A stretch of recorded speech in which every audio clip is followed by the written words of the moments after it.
Attention, attention, action this day. You are listening to We Have Ways of Making You Talk, the Second World War podcast with me, Al Murray, and James Holland.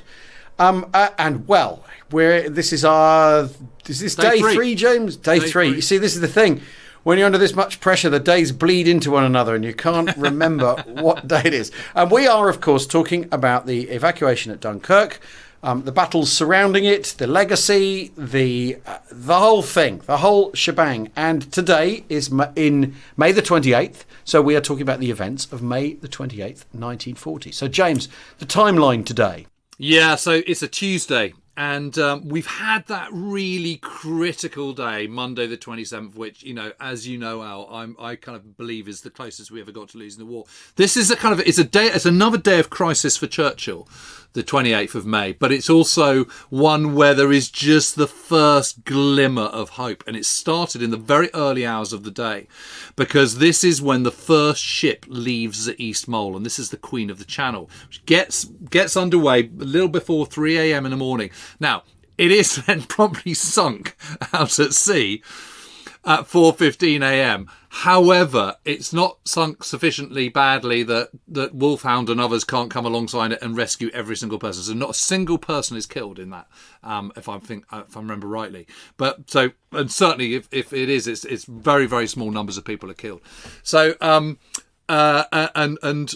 by 4:45 a.m. the second ship leaves the East Mole, and by 9:55 a.m. the third ship leaves the East Mole, and suddenly this is now, the big hope. To reiterate, the East Mole is like a mile long. Yeah, so it extends out about a mile out to sea, and it is basically a lattice work wooden structure on concrete piles. And how wide is the walkway on the top of the mole? Oh well, in my memory, I'm going to say not more than about 5 feet. A couple of meters, isn't it? A couple of meters at most. Yeah, and it's really weird because when you're looking at it, it does look quite flimsy, but actually, because of the concrete, it's solid. But so they're organising parts at the base of it. Yeah. So they're organising, and you've a 12-foot tide at Dunkirk as well. Yes. That's the other thing to bear in mind. The high tide, low tide, it's a 12-foot difference. So you're evacuating men off this strip that's no more than, probably a man wide with his kit. Well, he's only kit as he's ditched his kit.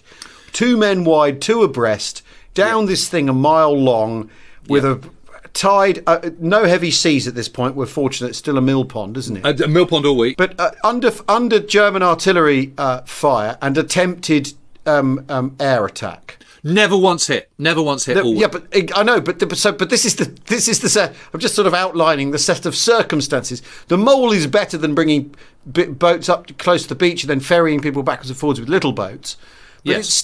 This is still a precarious option. It's not like the Mole in the movie, in the Dunkirk film that people have seen recently, is a much more imposing structure, isn't it? Well, it's exactly the same mole. It is exactly the same. It's now completely concrete lattice work underneath it rather than metal and wooden lattice work underneath it. So it has been strengthened since, but the width of it is exactly the same, and it's in exactly the same position. It is an incredible thing that this is the option. It feels like a thread, doesn't it? That the BAF's dangling. But ironically, its very narrowness is what saves it, because it's not a whopping great concrete. Difficult to hit. Yeah. It's very, very difficult to hit. And of course, at night, you can start stacking up these ships, side by side. So they're kind of 3 deep. So what would happen is you'd funnel these guys off onto 3 ships, and they'd cross the decks of the first 2, get onto the third one, then that's full, it would disappear off, and so on. It was an absolute conveyor belt. The big problem for Bill Tennant and for the British and the French trying to get the men up to Dunkirk was that large numbers were coming into the kind of Belgium end of the front. The perimeter's big, long old stretch of sand. I think it's like 12 miles or something. And Le Pan is quite a long way down, and Bray Dunes even is quite a long way down. And there were loads of men down there. When Tennant first gets there on the 28th, he goes and has a look down the beach, takes a little launch down, and goes down the whole length. What he learns is that instead of there being a handful of thousand of men further down the beach, it's like 25,000. And you've got to get them up off their arse and get them up to Dunkirk. And meanwhile, more people are coming into Dunkirk and coming in, so it's a bit of a bum fight. So it's just the marshalling of all these men is half the problem. So a number of people are still being taken off by those smaller vessels, and it's not until, don't forget, it's not until later on the 29th, on this day the 28th, that Ramsay makes his broadcast asking for small vessels. So there's no, the only small vessels that are out there at the moment are naval lighters, the Navy's own lighters and whatever. Right. So it's not an awful lot. But in the order of the day, I mean, it is at 4 a.m. that the Belgian surrender comes into play. The armistice comes into play, and they are now out of the war.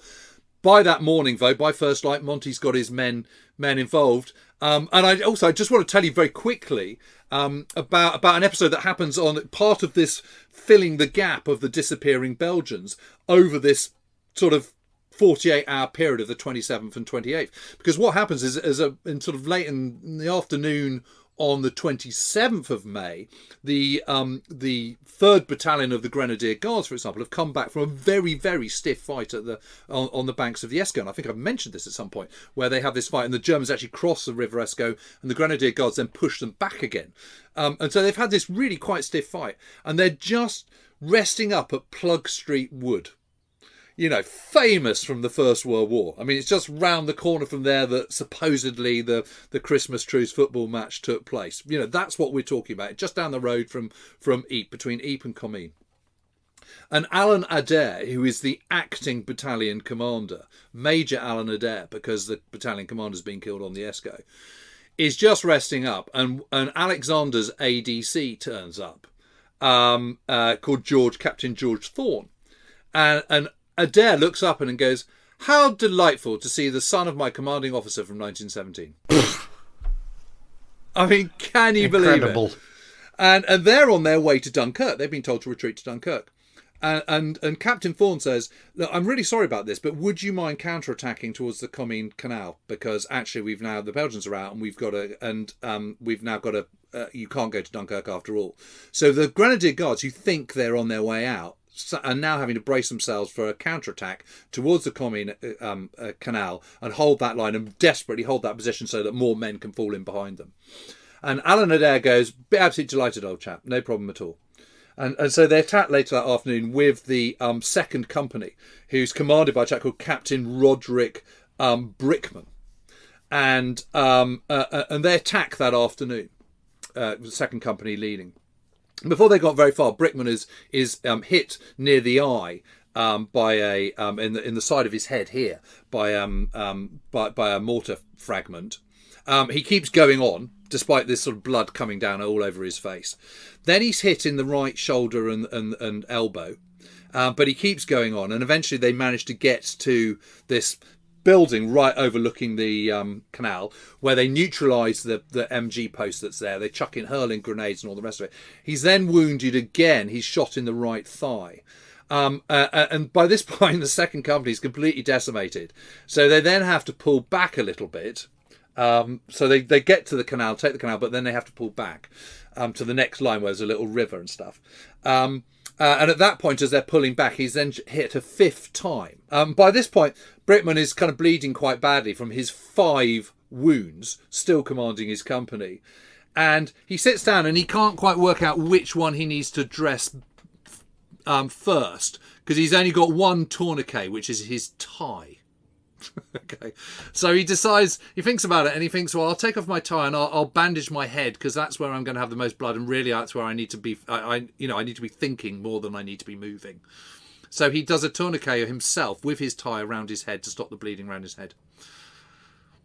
And anyway, they managed to hold that whole position, that the Grenadier Guards, the whole position throughout the 28th, and not until darkness on the 28th do they finally pull back, and they've held the line.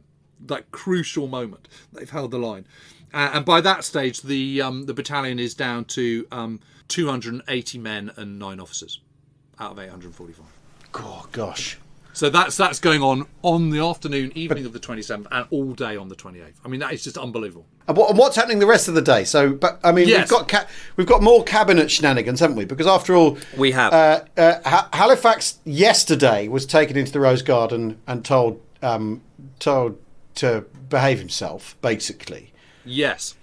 But he comes back in cabinet and on the 28th and tries again with the Italian approach, doesn't he? Yes, he does. And it's this time, although Chamberlain has sort of stood up for Churchill in the really crucial debate in the afternoon the previous day, Churchill has thrown a lifeline with Chamberlain on this day, the 28th, because overnight Lloyd George, the Prime Minister at the second half of the First World War, has come in and offered to join the War Cabinet. And Churchill has absolutely no intention whatsoever in a million years of putting him into the War Cabinet, because he knows that he's a kind of Nazi sympathiser and all the rest of it. But he also knows that Lloyd George and Chamberlain absolutely hate each other's guts. So Churchill goes up to Chamberlain and says, "Neville, I've received this curious message overnight from Lloyd George, and he wants to join the War Cabinet. I wonder what your views are about this, because knowing perfectly well what Chamberlain's going to say." And Chamberlain says, "Well, I mean, obviously, if you feel he should be in the War Cabinet, that's absolutely fine. But then I would have to resign and step aside. But I would gladly do so, Winston." And Churchill says, "Absolutely no way. There's no one more important to me in this War Cabinet than you, Neville. If that's your position, and I completely understand it, then I'm going to tell Lloyd George, thank you, but no thanks." And Chamberlain sort of, puffs up his chest a little bit, just feels a little bit taller that day, feels better. There's a clear bond now between Churchill and Chamberlain. Yeah. And it just kind of skews Chamberlain a little teeny bit more into Churchill's camp. This is very, very clever. Yeah. Churchill then makes a statement in the Commons. Lord Gort, meanwhile, is moving to Le Pan. So he's right on the coast now. It's that bad.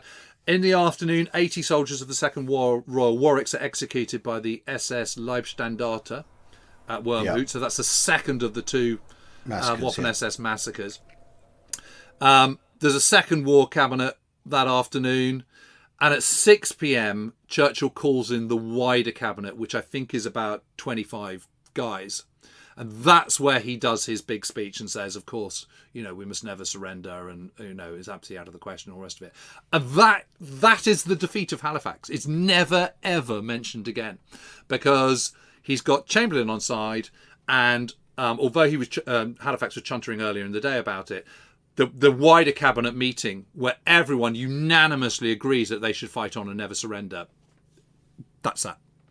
And then that evening, Ramsay puts a message out for every shallow draft powerboat to head to the beaches. Yeah, and 17,804 lifted on this particular day. So that's a substantial improvement from the 7,669 on day one. So it's getting underway, basically. It's still deeply critical. It's a massive crisis moment. But by the end of that day, Churchill can have his dinner feeling just a little bit less sick at heart and sick in stomach than he was the night before. Well, now we're going to find out, take a sort of slightly personal angle on this for me, when we find out what was going on with a TA battalion in a town called Hazebrouck outside Dunkirk.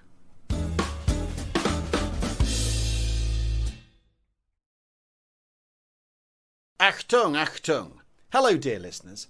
I hope you've been enjoying the content James and I have been serving up this past year. If you have enjoyed it, and you felt so inclined, could we ask you to consider voting for us in this year's podcast awards?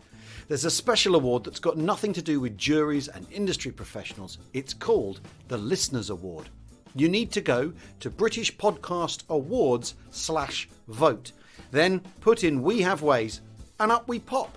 Prove you're not a robot. You know you can do it. And make sure to confirm your vote in the email they send to you. Many thanks from me and James and everyone at the We Have Ways team.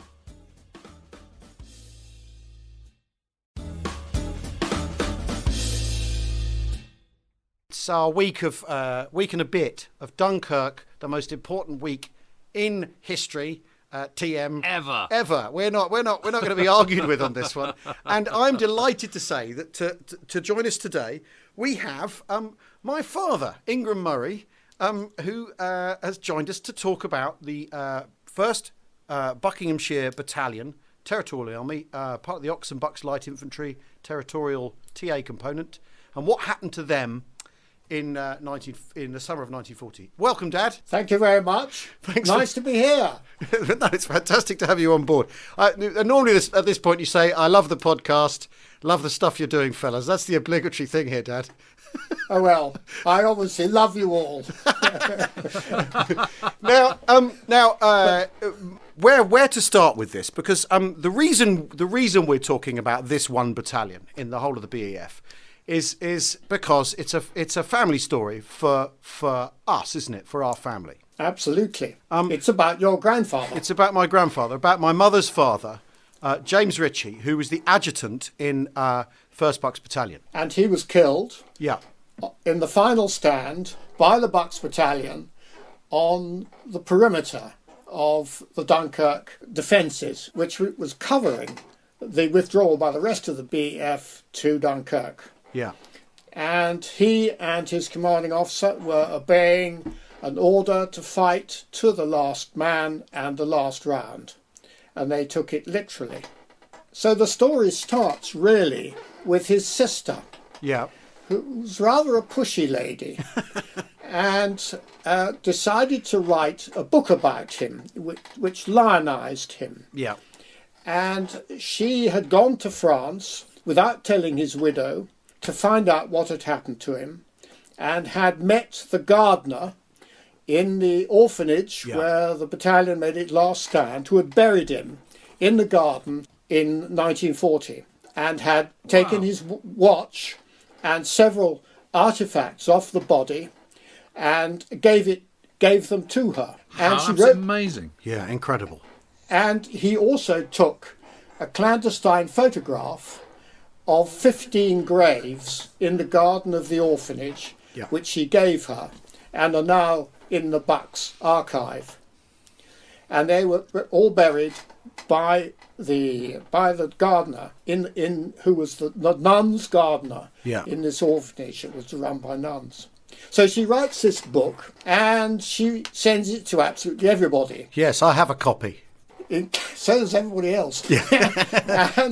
And she sent it to David Stanley, who was the archivist of the Ox and Bucks in the Oxford Bucks Museum in Oxford. And he was a delightful man. And he contacted your mother and said, would you like to come to the pilgrimage we're organising to Hazebrouck in 2000? So we get in our car and we end up in Hazebrouck, and we meet several of the men who were in that final stand in the orphanage on the 28th of May 1940, and knew him well because everybody in a battalion knows the adjutant because he's responsible for discipline, and told us a story that was somewhat different to the officially received account, and also shed some very interesting light on some of the characters in that particular story. Yeah. I began to think that the story was worth proper research, if I can put it like that. Yeah. So I dedicated myself finding out a lot more about what had happened there and what had happened to the Bucks on the way. Looking into the war diaries of various other units which had been in the town at the time. And the effect was to paint quite a different picture to the one portrayed in the regimental account. So what was the regimental account saying then? The thing about the regimental account was the adjutant, of course, who keeps the war diary on which the account was based, was killed. Yeah. So the formal war diary ceases at a certain point, and only a number of the officers from the battalion escaped. And so the memory of it in England was very partial. And then, of course, you get people who are sent back from prisoner of war camp. They're wounded or something like that. They're exchanged. So you get further accounts coming in. And then at the end of the war, you get all the officer prisoners who have been in a prisoner of war camp coming back and giving their accounts. And they've been in the bag for 5 years and they're stewing on what happened. They're stewing on what happens. But There have been some reports. For example, there's a chap called Michael Duncan from the sister battalion, the Oxfords, who'd been at Cassel, who escapes and gets to Switzerland, gets back to England, and gives a very good account of what had happened, because the brigadier, Somerset, had insisted in the prisoner of war camp that everybody's memory be written down as well as his own. So there is a very comprehensive account of what happened in the Imperial War Museum, in his personal diary, in his handwriting, which he wrote, and he got everybody to sit round and give their own accounts of what had happened. Yeah. So it's an extremely comprehensive statement of what happened. And there are 2 copies of it, because they thought that the Germans might confiscate one. So there is another one which disappeared into Russia and then got back when Tony Blair made friends with the Russians at some point. It was presented back as a piece of history. Good God. What a story. Just the story of the story. Incredible. They compare, but they are not entirely compatible. Again, individual failures of memory. Yeah. The Chronicle is based very largely on the account of Elliot Viney. And Elliot Viney is a very important man in the history of the Bucks Battalion, because the Viney family, who were printers, had come to Aylesbury and set up shop in the late 19th century, and were major recruiters of the 1st Bucks Battalion in the First World War. Yeah. And Oscar Viney, who was Elliot's father, had been a company commander in the Bucks Battalion on the Somme, was wounded by his own shell fire, of course. And then Elliot, who had 3 other brothers, all of whom served in the Bucks Battalion, became a company commander in the Bucks Battalion in peacetime. And when he was mobilised, he became a company commander. Yeah. And when on the march back from the initial deployment at Waterloo, the colonel collapsed. Yes, had a nervous breakdown, didn't he? He had a nervous breakdown. He was exhausted. He was too old. Then a man called Brown Hayworth, who was a Lancashire Treasury barrister, a Wykehamist, took over, and Elliot Viney was promoted to second in command. So he knows what went on then. What went on at the top of battalion level. So you mentioned the deployment to Waterloo. So what we're talking about is German feint through the lowlands, which we've talked about before, comes in, and they're deployed as Plan D. They're going up to the Deal or the Dial River, and the Bucks Battalion actually deployed to Waterloo itself, aren't they? So is extraordinary in itself, given the regiment's history at Waterloo. Yeah, it was quite incredible, because they're the 51st, aren't they? And in the First World War, so they're going over battlefields that they fought over twice in the last 150 years. Yeah. The 48th Division, of which they were part, was the reserve to 1st British Corps. Yeah. The 1st and 2nd Divisions were actually up on the Deal, and then of course the withdrawal starts. But initially they're deployed on the edge of the battlefield of Waterloo, overlooking a totally useless Belgian anti-tank obstacle called the de Quinte fence, which was basically bits of Meccano bolted together. And all the Germans did was ride up in their armoured cars, get the spanner out and take it to bits. But and they reappear later on in Normandy, There is an armoured threat at Waterloo. And so for the first time, they're facing the panzers. Yep. And the artillery is brought forward in the anti-tank role and deployed in among them, along with their own organic anti-tank weapons and the anti-tank regiment that supports the brigade and the division. So this is a new experience.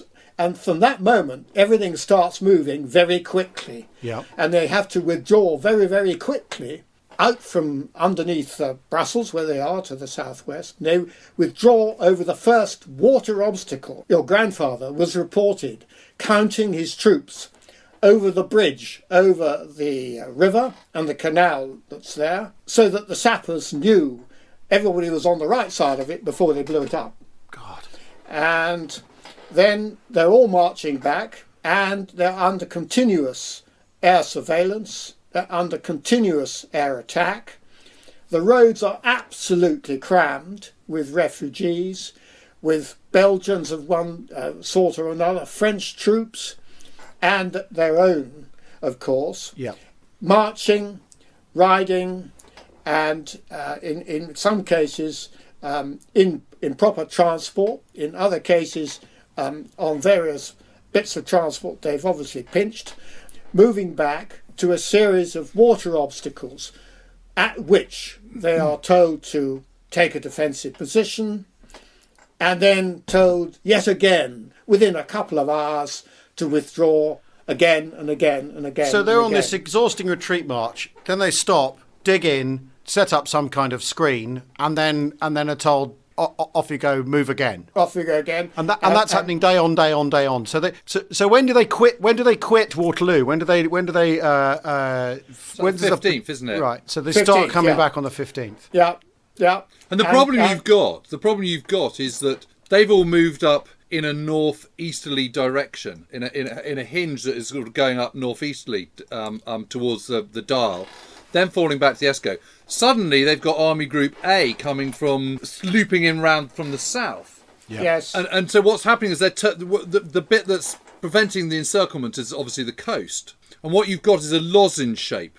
You've got this narrow corridor with the French First Army at the eastern end of it. And suddenly you're having to protect the southern flank. So you're having to... All your troops have gone up towards this northern front, to the Dial. Then they've gone back to the Escaut. Then they've gone back again. You've now got to kind of think, hang on a minute, how are we going to protect ourselves on the southern flank whilst also at the same time on the northern flank? Now, one of the things that helping the situation, of course, is that the lozenge is getting smaller and smaller.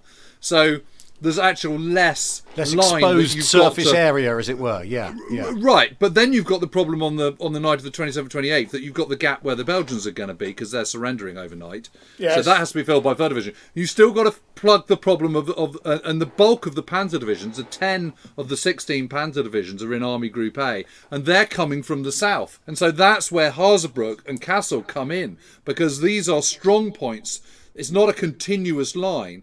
It's a strong points along river features, on outcrops, on towns like Hazebrouck, which is a really clear and important nodal point, that suddenly have to be protected while the middle part is folding in on itself and going back in. So you've got this outer screen, and as they're being pushed from the east, they're going inwards and heading back towards Dunkirk. But you've still got to keep this bottom line kind of connected as loosely as you can, or you've still got to kind of hold out to give those guys in the middle, the bulk of the BEF, the chance to actually get back to Dunkirk. And so it's an absolute mess up, because you've got to completely redeploy 48th Division in a completely different part of the front, and really quickly, against the flow of traffic and against the flow of refugees which are clogging the road. So it's a logistical absolute nightmare before we've even got to Hazebrouck. Well, we haven't got to Hazebrouck yet.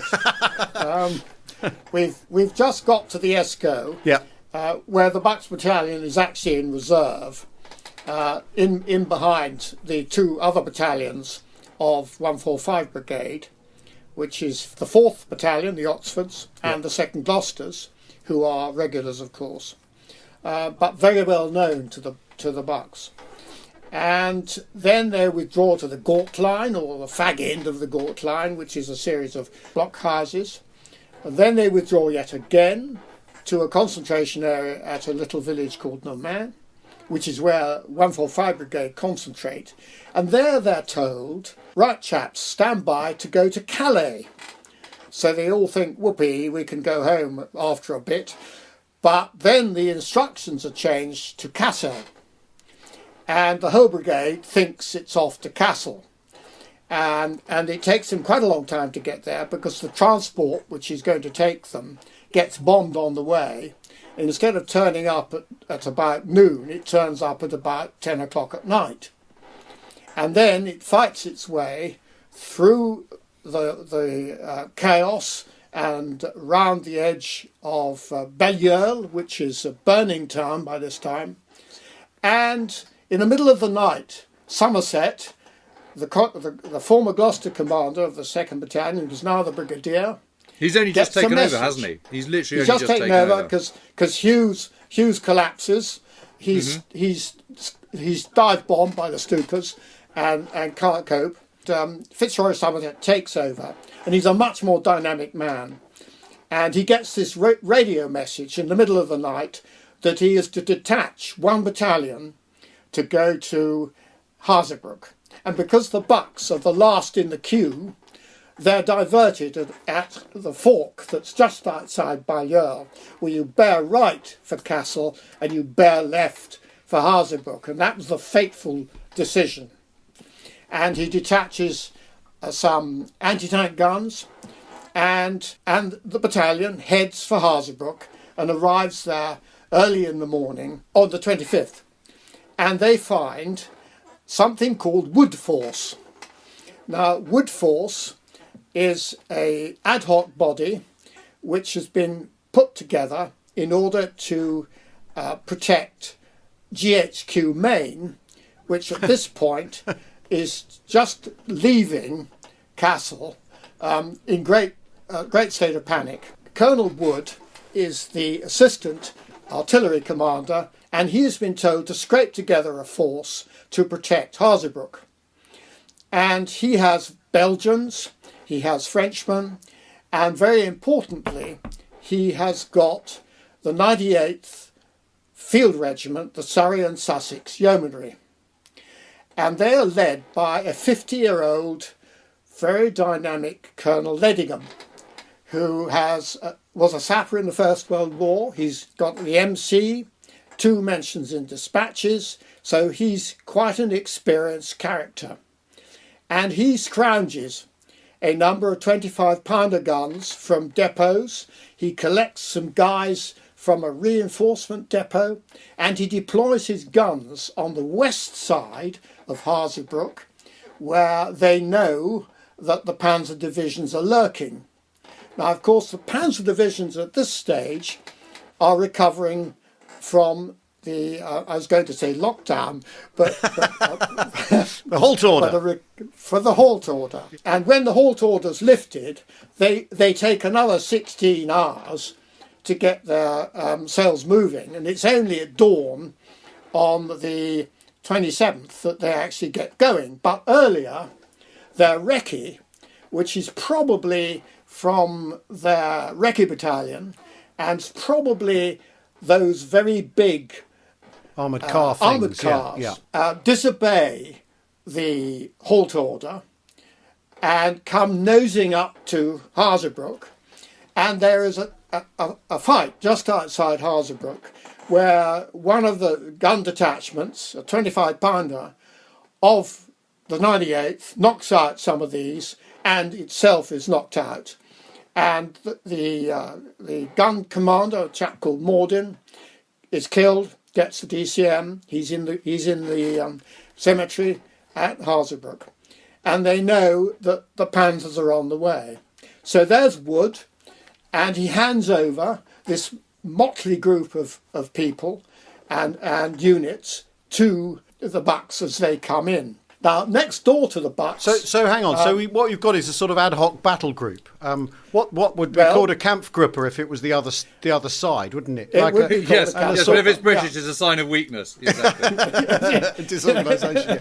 I mean, before we get into the battle, I mean, the thing that really strikes me about this is the cohesion of a battalion like the Bucks Battalion. They're amateur soldiers. I mean, how many professional soldiers are in a TA battalion in 1940 in general? In this particular battalion, you've only got one regular officer. One. Rupert Barry, commanding C Company, and Rupert Barry was posted to the battalion about a week before the 10th of May. So up to that point, they've been.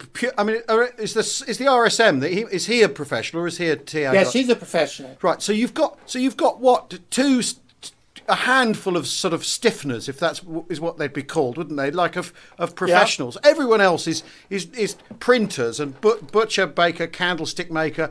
Yeah, who've presumably all been called up in August 1939. Yeah, and sent across in October. And James, my grandfather, he was a stockbroker, wasn't he? So so it's just normal people, and yet they're cohering. Yeah. They're you get them up to Waterloo, you get them back to the Escaut, you get them back to the Gort line, then you get them, they're being diverted in the middle of the night and all this sort of thing, and they're cohering. I mean, that in itself is quite extraordinary, isn't it? I think there were moments on the withdrawal, in the chaos of the withdrawal, when they did nearly come apart. Everybody got lost in the middle of the night, because sometimes they went across country to avoid the jam on the road. So they go off into the fields, and then they get lost and get found again. So there's lots of people always looking for everybody, but they end up at Nemain, where the brigade concentrates. They even find a leave party at one point sitting by the side of the road, saying, where the fuck are we? and they sweep them up. But you've got some quite interesting characters in there. The quartermaster, Patsy Pallett, a decorator by profession, was a warrant officer in the First World War. And he's a very experienced lad. And he proves his mettle later on in the withdrawal from Hazebrouck. He gets the Military Cross. So they arrive, and as you say, they sweep together all these people. And there's a lot of difficulty in establishing who is party to this. There were some Cheshire machine gunners, there were some anti-tank gunners, some were sent down from Castle. They were the King's Regiment, anti-tank gunners, 56 anti-tank regiment from Liverpool. They were sent down with their 2-pounders, and they tie up Surrey and Suffolk's yeomanry, and Captain Tremlett, who is one of their troop commanders, takes over the responsibility for the anti-tank defence of Hazebrouck. Now, Hazebrouck, as you will know, having been there, has very few natural, physical anti-tank obstacles. No, it's. I mean, this is in Flanders. It's flat. It's North Flanders. It's flat, isn't it? It's flat, featureless. It's flat. Kassel itself is striking because it's the only hill in the neighbourhound. It's not even like rolling countryside. It's flat, and so what you're looking at is water obstacles. And I mean, I went there, and we'll get to why eventually. Is it sort of like Leighton Buzzard? It's not like it's like a town with a railway and a market square and a road goes through it. Roads go through it, a crossroad and all that sort of thing. But it's not obvious where you would put how you would defend it, is it? So you've got to create that. Serious obstacle is a canal. And that runs into the centre of town. And there were 2 bridges, a road bridge and a railway bridge over that. And the sappers blew them up. There was a Lieutenant Keeble with his troop, who was an enterprising lad as well. He would be, of course, being a sapper. Yeah, of course, Dad. And he cuts the railway bridge. But also, down the south of Hazebrouck, you've got 44th Division and 132 and 133 brigades of West Kents and Royal Sussex. And they are in the southern suburbs of, if you can call us. Yeah, I'm looking at it on the map at the moment, the sort of satellite image of it, and you can see it is literally a stone's throw from Castle, isn't it? It's a matter of it's a few 6 miles from Castle. You can and clearly the see railway Castle. line really dominates, doesn't it? It does. It's a railway junction, and there were more railways in those days than there are now. There was an agricultural railway that went down to La Motte to the south, and the canal is, of course, filled in now. But in those days, a tank wouldn't have been able to get across, so they blew the bridges, and you had the Sussex and the West Kents to the south, and also on the southwest side in a wood overlooking Hazebrouck in a sort of hill. The defence had to be integrated between all these elements. And Captain Tremlett, who was obviously also an enterprising guy, puts half the 8 guns of the 98th Field Regiment in the anti-tank role, and they're facing west and southwest against the obvious tank approaches. The other half of the regiment, with 12 guns, is out to the south and is in the indirect fire role, controlled from the church tower, where there is an observation officer up there with a line, that's to say a telephone line, to the battery outside the town. And they, throughout the siege, were to provide indirect fire, and in a very useful way. So your supporting artillery is well deployed to take on the threat. Now, as well, you had anti-tank guns. You had the 2-pounder anti-tank guns, which were probably the most effective anti-tank guns of the day. The tanks coming against them, the majority are the T-38, which is a Czech tank, a Skoda, which would almost certainly not survive a strike by even an 18-pounder. Even a boy's anti-tank rifle. Well, yes. But the approaches, of course, to Hazebrouck are open. So you'd have had to take things on at quite a range with your boy's anti-tank rifle. That's fair enough. But anyway, the War Diary of the 98th Regiment records them taking on tanks over the whole southwest. The 2 German battle groups that eventually appeared on the morning of the 27th of May, one coming up the road from Moorbeck, and they also knocked out the Sussex Company in the little wood outside Hazebrouck. And this was 8th Panzer, was it? This is 8th Panzer, yeah. So this is part of Reinhardt's lot. Yeah, they formed 2 battle groups, each of 1 battalion of tanks and 1 battalion of motorised infantry. Composition in those days, you had a battalion of motorcyclists who roared about, and other motorised infantry, some of them in half-tracks, I suspect quite a lot of them in trucks. But anyway, this lot attacks very early on the morning of the 27th.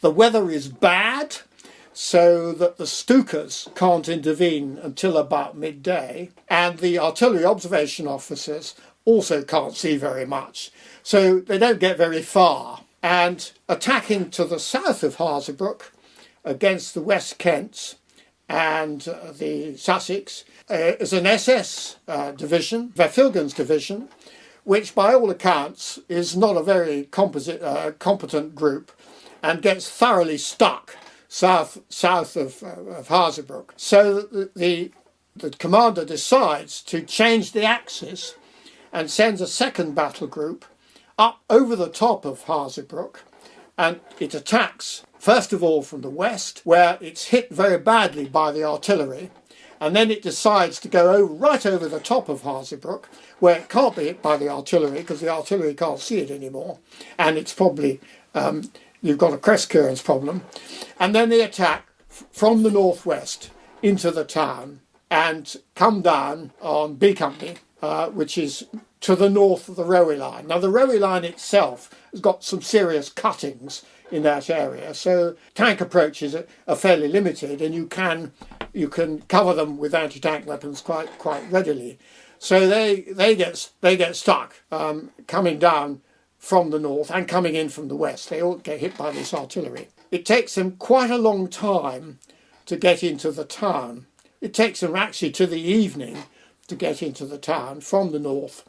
The ones coming up from the southwest have another go, sort of at noon, 2 o'clock in the afternoon. They come up against C Company, and C Company has got 2 25-pounders, 2 2-pounders, and lighter anti-tank weapons. So they get stuck there too, and they can't get round to the south because of the canal. So it takes them all day to get into the town, and the unit that actually probably does it is the Armoured Engineer Battalion of the division, which is trained to fight in built-up areas. And Colonel, a chap called Boedicke, is specially praised after the battle for his regiment's performance in the fighting. And he's the chap who's given the credit of getting into the town and winkling out the Bucks Battalion. He's praised in that famous broadcast afterwards, where the Germans say it took us all day and fearful fighting, and Colonel Bodeker's lot were absolutely fantastic. They were,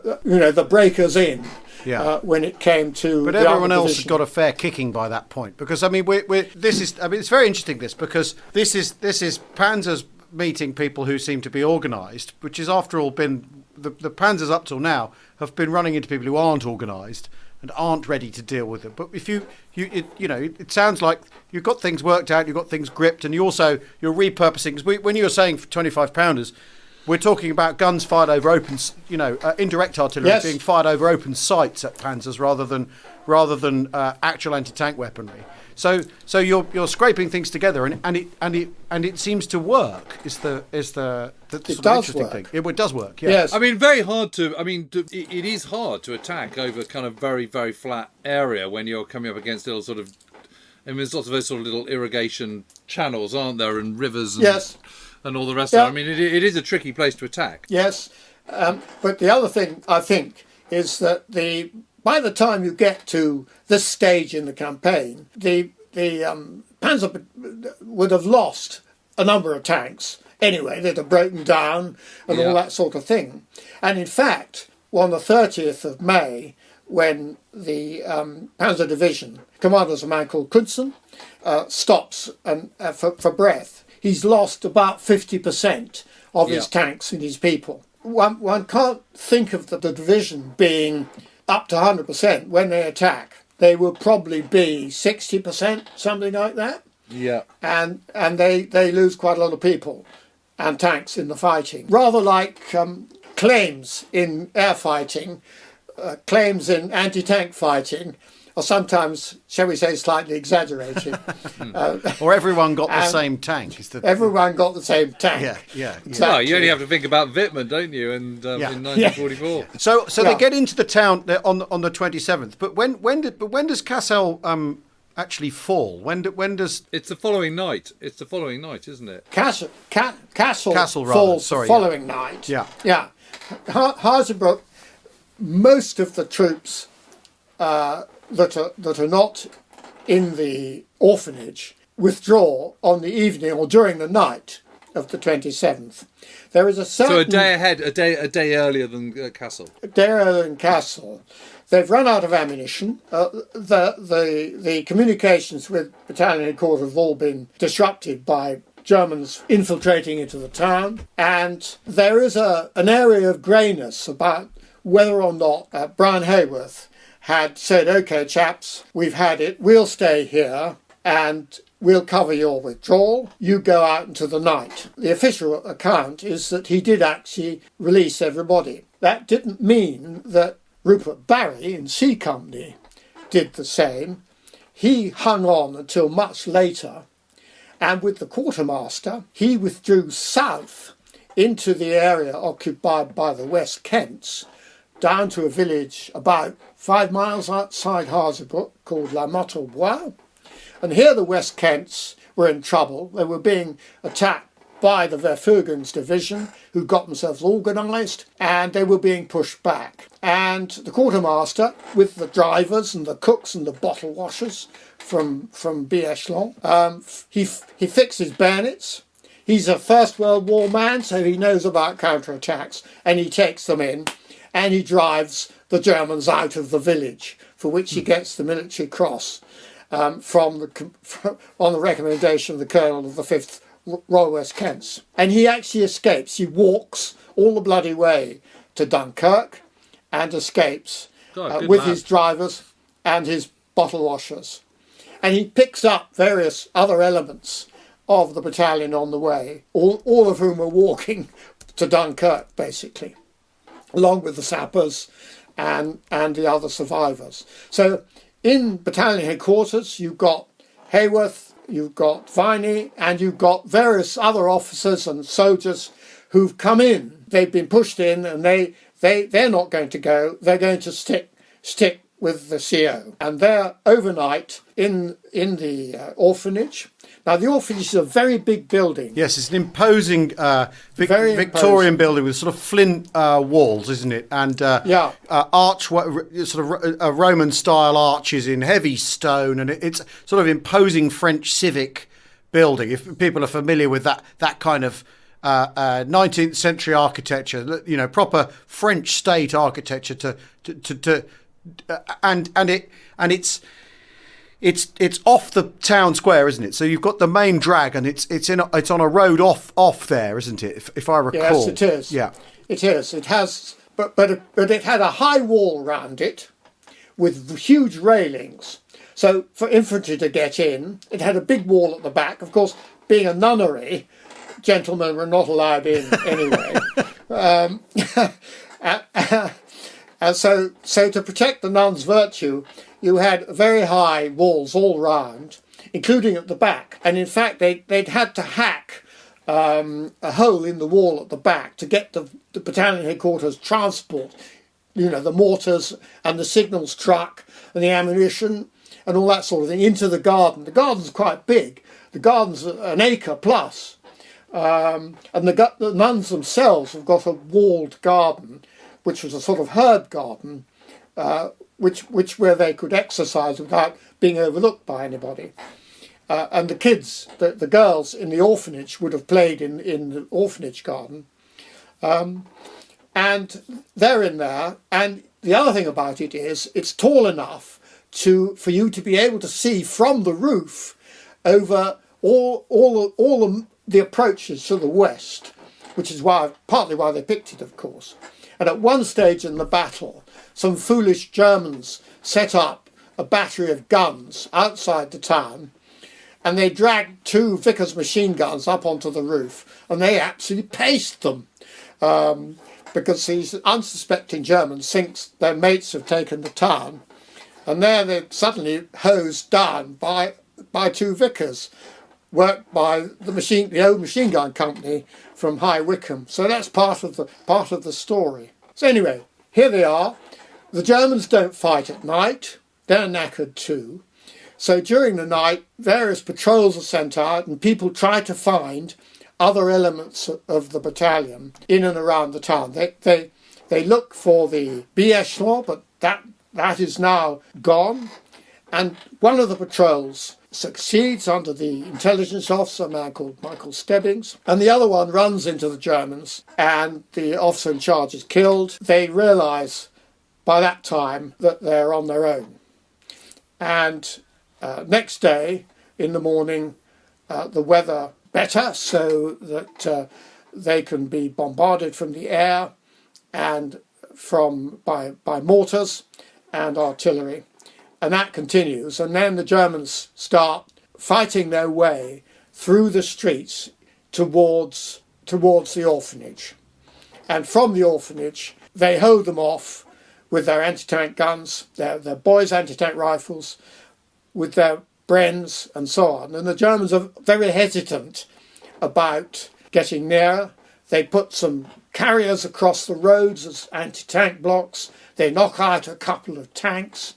The regimental sergeant major is recorded as hopping on top of one and dropping a grenade down its turret.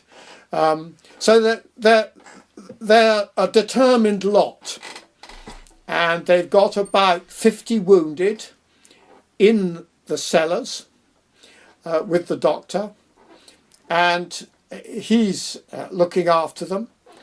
And eventually in the evening, the commanding officer goes out to see if there's somewhere else they can go. But he's shot crossing the road, and eventually they decide they've had it. The place is burning, the tanks standing in the street outside, shooting big holes in it. So Viney takes them into the nuns' closed garden and says, "OK, chaps, we'll try hiding here until dark, and then we'll try and get away." But a German looks down into the garden quite late at night and sees them all in there and throws a grenade in and calls his mates, and Viney has to surrender. By which time, your grandfather, who I don't think wanted to surrender, has been killed, running around with a Bren gun, is the story. And various other individuals, including the carrier commander, a chap called John Vickers, has also nipped out. And he goes out with the French interpreter, who they've had with them the whole time, who is actually an Alsatian Jew, so he's not that keen on being caught by the Germans. And they, both of them speak German. They creep out of the hole in the wall. They find themselves facing a German tank. It can't depress its guns low enough to get them, and they run away. And they're on the loose for 3 or 4 days, and they get picked up. Because they both speak German, they're picked up and given quite a good time. They're fed, and they have several jokes with the Germans, and they're taken off to a prisoner of war camp. But they don't have the rough time everybody else is having, who's been captured, being marched for miles without any food, having all their watches and things pinched, and being kicked and spat at by various rather second-rate German troops. And then, of course, they end up in Bavaria, in a prisoner of war camp, in an Offizierlager, and that's another story. So, wow. Incredible. Amazing. Incredible, Dad. Yeah, that is an absolutely amazing story. What happens to the wounded? The doctor comes out, having been in the cellar the whole time. The place is on fire and beginning to fall in. So actually, the Germans help him take the wounded out, including the regimental sergeant major, who by this time has been wounded. And they get them out, perhaps half a dozen, when the ceiling actually collapses in on the cellars, and they're buried and they're burned. So the Germans at the last moment do their stuff and take the wounded off to field hospitals and look after them properly. Having been Germans and having had to fight their way into that town, they were full of respect for the Bucks Battalion and the Bucks Battalion. Well, didn't 8th Division... Well, they're professionals, aren't they? You know, they're... Yeah, and 8 Panzer say, we thought we were up against crack soldiers, didn't they? Yes, that's sort of stuff. The famous broadcast. Yeah. Yes. Now, so we talked earlier about... Because I've been there and did a little bit of walking the ground, as James likes to call it, and you've been there several times. How I ended up going because you organised a plaque to the Bucks Battalion, to the men of the battalion, to be put up at the orphanage, which was unveiled when it was about 12 years ago, wasn't it? Or longer even, maybe.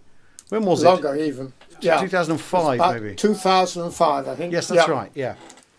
Anyway, well, the old boys were very, very nice to us because of your grandfather's story.